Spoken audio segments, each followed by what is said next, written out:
So welcome to the Enzyme Peak Services Foster Parent Training.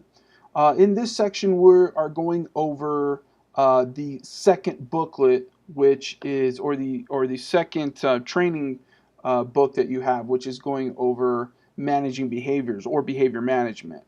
In this section, we're going to be going over managing the day-to-day things with the child. Here's all the sections that we're going to be going over in your booklet.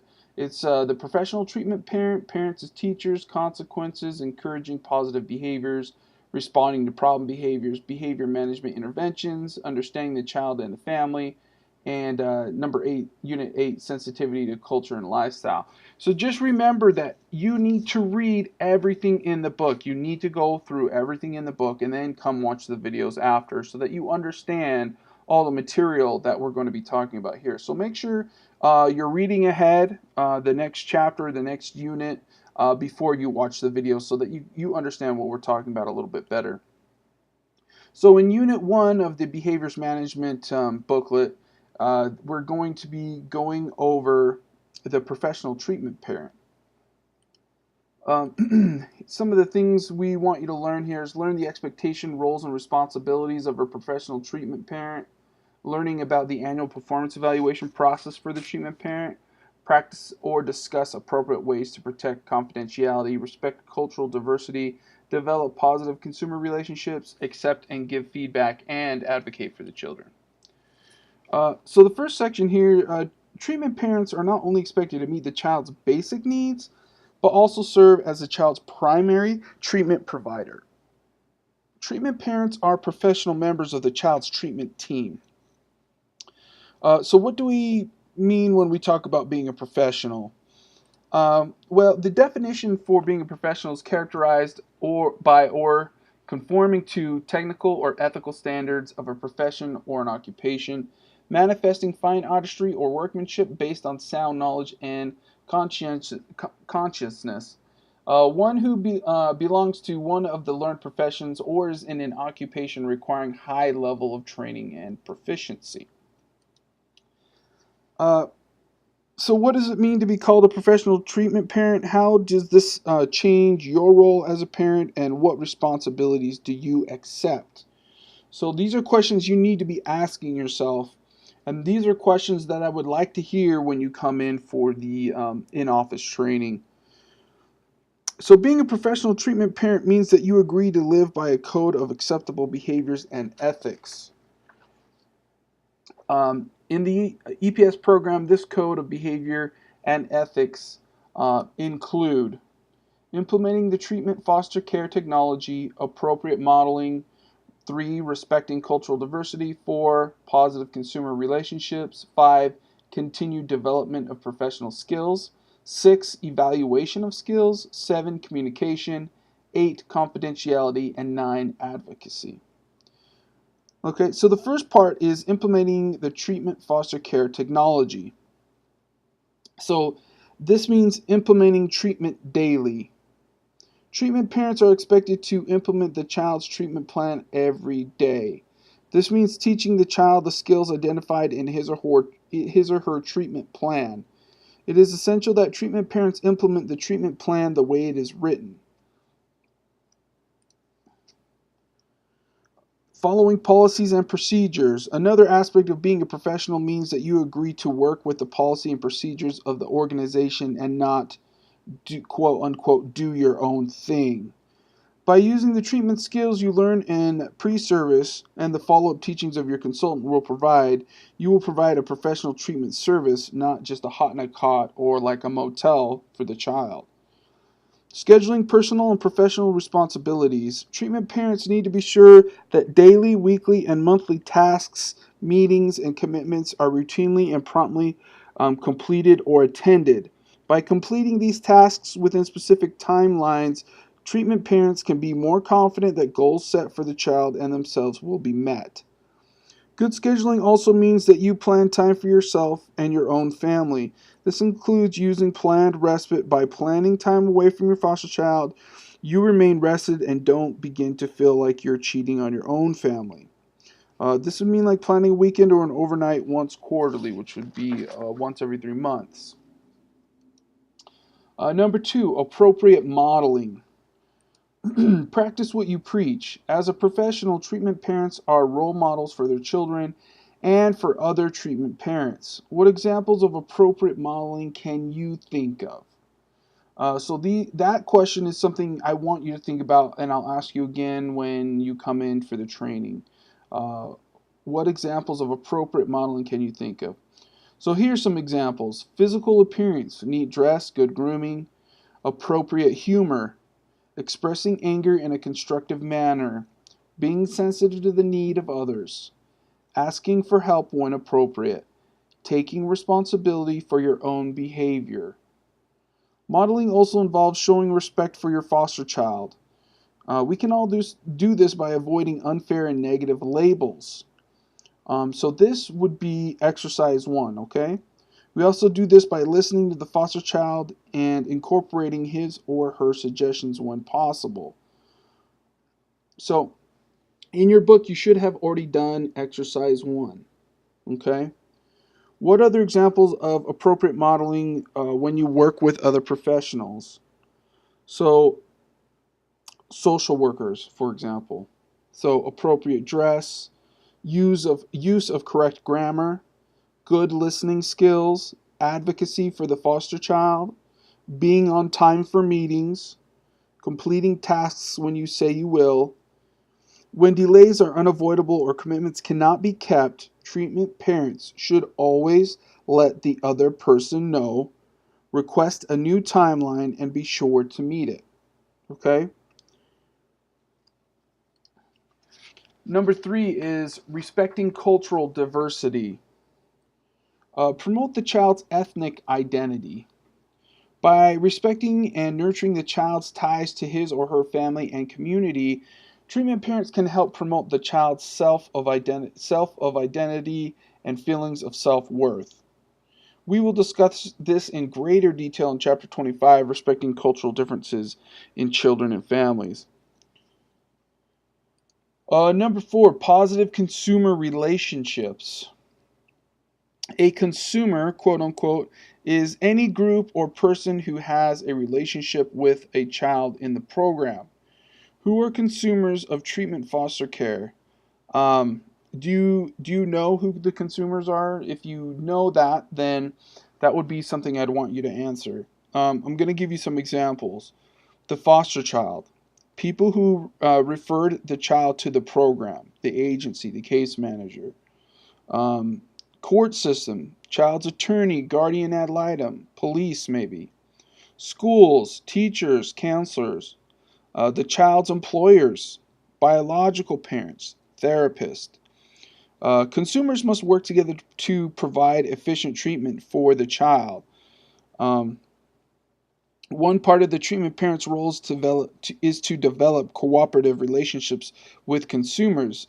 Suggestions for beginning and maintaining those relationships are summarized on page 23 in Rebuilding the Children's Lives. Number five, continued development of professional skills. So training, basically.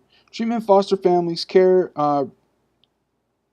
Treatment foster family care represents a broad array of services because treatment needs of the children vary widely. In order to provide this level of care, treatment parents complete pre-service training, in-service training, and on-the-job training through meeting with their agency staff. Feedback. For professional growth to occur, treatment parents must value, request, and respond to feedback from others. So what do we mean when we talk about feedback? Information about the effects on one behavior, on other people, and on the environment. Feedback can be given to tell you what you are doing well or to correct a problem. Corrective feedback in this program is given in the spirit of trying to help people improve their skills so that they are more effective professionally and so that we can help the child get better. I mean, the basic goal here And the basic goal for everybody that is doing this type of work should be to help the children and help the children get better. No matter how good you are or we are at helping the children, no one is expected to be perfect. In providing a professional treatment service, we must be willing to accept corrective feedback so we can change to help the child get better. So just to give you an example of um, what some people do, some people that come into being a foster parent do really well in the beginning. They have a lot of energy, they have a lot of drive, and they don't need a lot of correction in the beginning. As time goes on, as years pass, they'll slip and do some things that they're not supposed to do, or they'll run into situations where it's been a long time since they've done the initial training and they don't remember how to deal with some situations, and then they need to be given corrective feedback. Um, Now, when they need to be given corrective feedback after a long time of not being given any, they get very defensive, and this is where it becomes a problem. Um, no parents are so hard that they can't be dealt with or can't work with the agency, as long as they realize that when we ask them to do something, they need to do it. So, for example, if there's a new requirement with the home that wasn't a requirement before, or maybe you're required to do something that you see other parents aren't doing. Now, that doesn't mean that they shouldn't be doing it. It means that maybe they're not caught, maybe they have different circumstances, maybe they work for a different agency and that agency isn't properly managing their foster parents. I've had this happen before where a foster parent um, knew a different foster parent in another agency, and the other agency wasn't requiring to do some of the things that licensing requires. And all I can tell those parents is if that person's ever caught or that agency is ever caught, they'll lose their license. But I'm not interested in breaking those laws, so we just do what we're told needs to be done. We hope you join us in believing that the only feedback that really hurts is the feedback that we do not receive, which basically means if we're trying to tell you, hey, these are requirements, these are things we need you to do, as long as you're willing to work on them, there's never going to be a problem. The only time there's going to be a problem is when you say, no, I refuse to work on those things, and you put an agency in the position where we either fix a problem with you or we have to find somebody that will do the job correctly. And that is always, always really, really tough. So now we're going to, you turn to page 25 in Rebuilding the Children's Lives and review the steps to giving and receiving feedback. Number one, give your full attention. Number two, describe or listen to the situation. Number three, discuss solutions. And number four, follow up to see if the solution works. Okay, that's, in my opinion, really, really simple. So now in your book, you're going to be going over example 1, example 2, example 3, and example 4. And then we're going to discuss some of those examples when you come into the office for training. Number 6, evaluation of skills. So why are treatment parents evaluated? Well, evaluation helps us learn individually as an organization where our strengths are and where we need to improve. Number 2, learning more about our strengths will help us to know what we must continue to do to be successful. And number 3, learning about areas that need to be improved can help us change and be more effective in meeting the children's needs and working with consumers. So one way treatment parents are evaluated is through observation in the home. Consultants observe the teaching and consultants observe the teaching the child receives in the home. Uh, This in-home observation gives the consultant an opportunity to praise treatment parents' strengths and help them continue to develop their skills and strengthen their teaching. As part of the 6-month and 12-month evaluation, 2 Ensign Peak Service staff members will visit the treatment parent's home. During these visits, the staff members will formally or informally evaluate the following things: the youth's happiness, youth skills, the treatment parent skills, the family style living, and professionalism and licensure. So we're going to go over some of those things. So youth happiness, well, we all know that the child will not always get his or her way, and so will not always be happy with the treatment parent's decisions. It's important, though, that the child feels most of the time that the treatment parents are concerned about him or her and are trying to make living in the home a positive experience. Okay? Youth skills. The evaluator's determination whether or not the child's social skills are improving while the child is in the treatment parent's home. For example, can the child participate in a conversation and maintain eye contact? Have the child's treatment parents and motivation systems been implemented?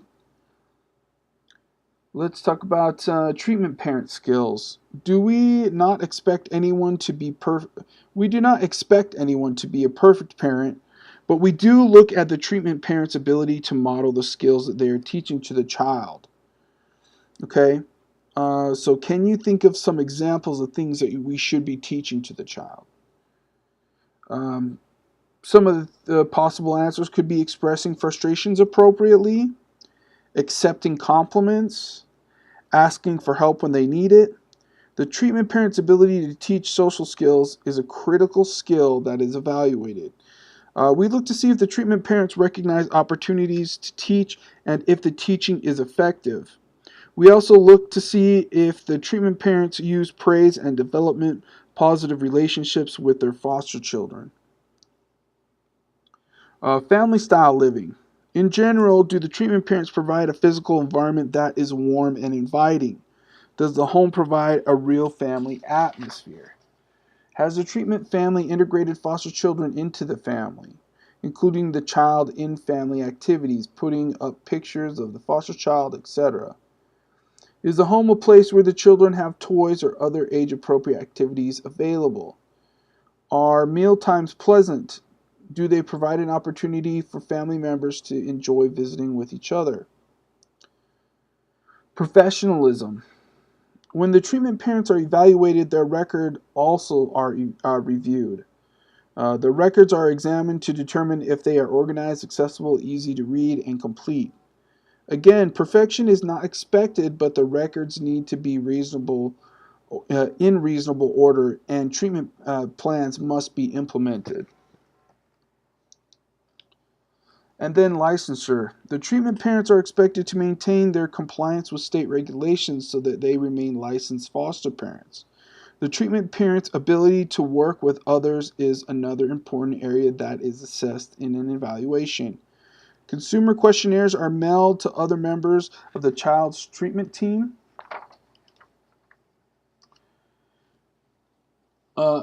So the consumer questionnaire that goes out is going to look something like this. Help determine how well the treatment parents work with others, are usually sent to the child parents, school, treatment, foster family staff, caseworkers, and ask if the treatment parents are correcting the child's problems, cooperating with the members of the team, communicating about the child's needs, and pleasant to work with. The consultant will discuss this process more fully with you before the consumer evaluations are mailed out. This gives the treatment parents an opportunity to discuss unique issues that can arise with some consumers. So then we can give you a timeline for the evaluations. The timeline for the evaluation is based on the number of days the treatment parent have a foster child in their home. Due to the nature of placement in foster care, windows have been established to provide flexibility in conducting evaluations.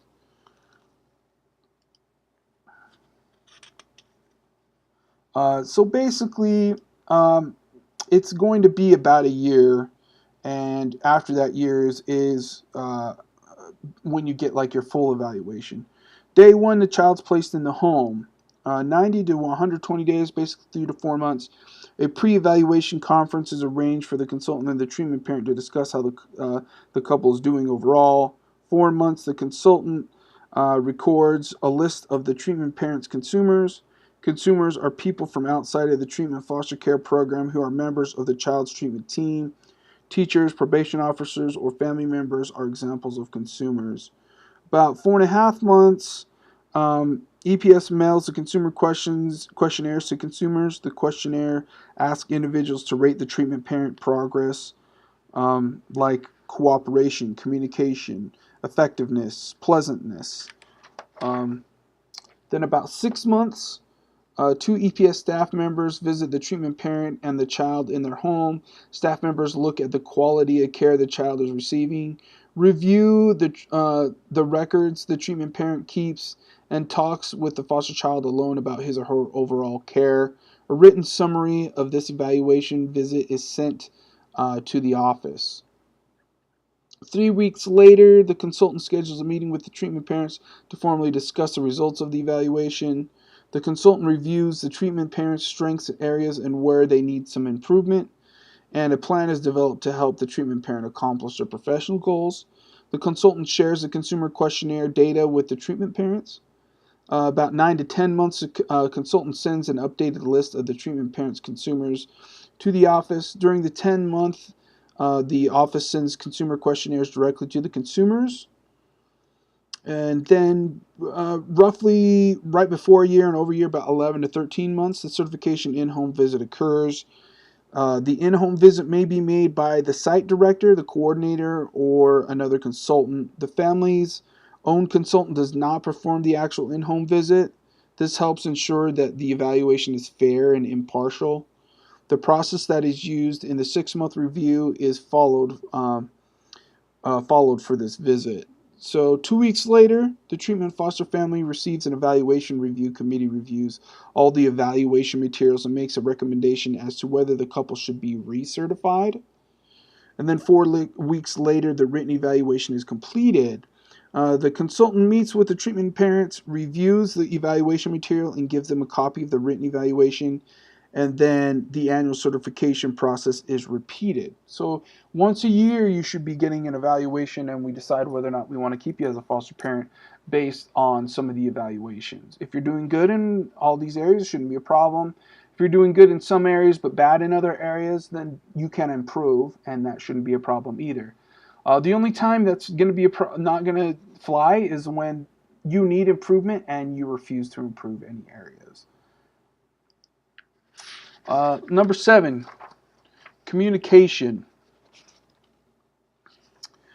Clear, frequent, and pleasant communication is a hallmark of professionalism and is essential for effective treatment. A positive can-do attitude is respected and appreciated. Someone who cheerfully tackles new tasks, avoid complaining excessively, and easily and sincerely recognizes the work and achievement of others is a valued member of the professional group. Treatment parents need to have a closed working relationship with the organization and especially with their consultant. Treatment parents need to feel comfortable communicating frequently with their consultant, especially early in a child's placement. Treatment parents are encouraged to honestly communicate with their consultant about personal or professional issues that may affect their ability to provide treatment to the youth.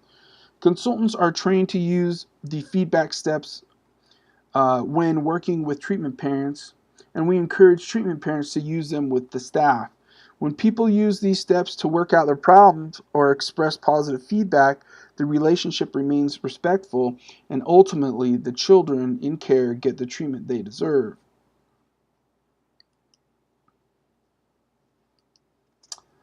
And then number 8, confidentiality. Treatment parents must be sure that confidential information is shared only with the people who have legitimate need and right to it. As a general rule, the positive accomplishments of a child may be shared with others, but problems a child may be having should be discussed only with those people who have a need to know. Your consultant will work with you to decide what information about your foster child can be shared with, like, the school, the therapist, or other treatment parents, okay? So then you're going to be doing an exercise, and in the books, make sure you complete all the exercises that you need to do. Occasionally, treatment parents will hear rumors or gossip about other treatment parents. Treatment parents will want to protect the confidentiality and dignity of their fellow treatment parents by not probing for details, not sharing the information with others, encouraging the person to speak directly to the people who are the topic of discussion, expressing discomfort about receiving such information, making an effort to drop or change the subject. So, in other words, if you hear something about another foster parent, you need to keep it confidential. If it bothers you enough and you think it's a big deal, you need to talk to staff or you need to talk directly to those foster parents, but you do not gossip about them to other people. Okay? Then number 9 is advocacy. So, what is advocacy? The action of advocating, pleading for, or supporting. Okay? Advocacy means standing up for what is in your foster child's best interest. Advocating for the foster child must be done in a way that does not alienate people or close off channels of communication. Advocacy defines the content or subject of the communication with others. Professionalism defines the process or style of the communication. There are many settings in which you will have an opportunity to advocate for the foster child. Some of these are court contacts. For any court appearance, treatment parents need to be well prepared to model appropriate dress and behavior, and be prepared to make a positive statement about the foster child, including describing the child's progress and accomplishments. The basic principles is always the same. Act in a way that truly promotes the child's best interest. School contacts. Treatment parents need to be very involved with the child's school program. Frequent teachers contact through phone calls, meetings, school notes, and or classroom observations to help you. Understand the child's educational needs. See how well the skills that are being taught in the home are being used at school. Assist in developing and reviewing the child's specific educational plan.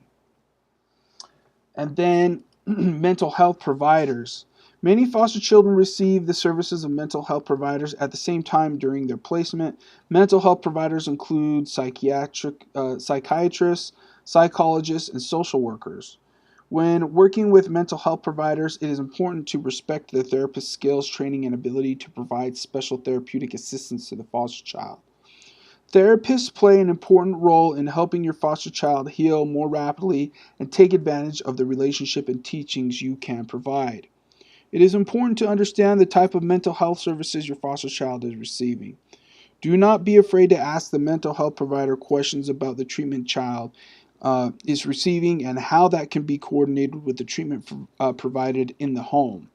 Talk with your consultant if you feel that the mental health provider is not able to satisfactorily answer your questions or is unwilling to listen to your information or suggestions. Differences should be resolved with the goal of providing coordinated services that ultimately benefit the child. So, in summary, treatment parents have an extremely important role in helping the child heal so that they can go on to enjoy happy and satisfying lives. Using the professional skills and embracing the values explained in this chapter will help both treatment parents and children in their care to reach their goals.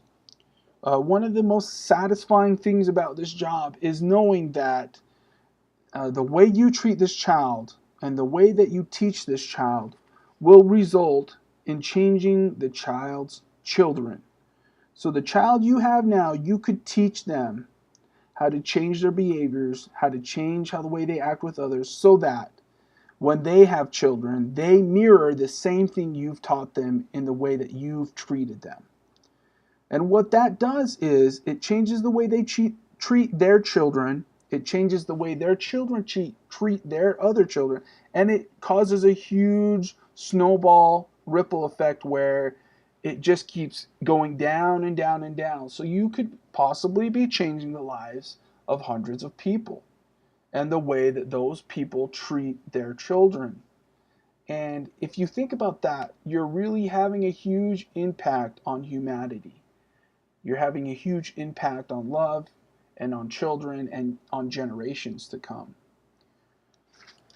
So this is all for this section. You're in your booklet, as always, you have a training evaluation form that you'll complete. And that is it for this Unit 1. Next unit will be Unit 2 of Behavior Management, Managing Behaviors. Thank you.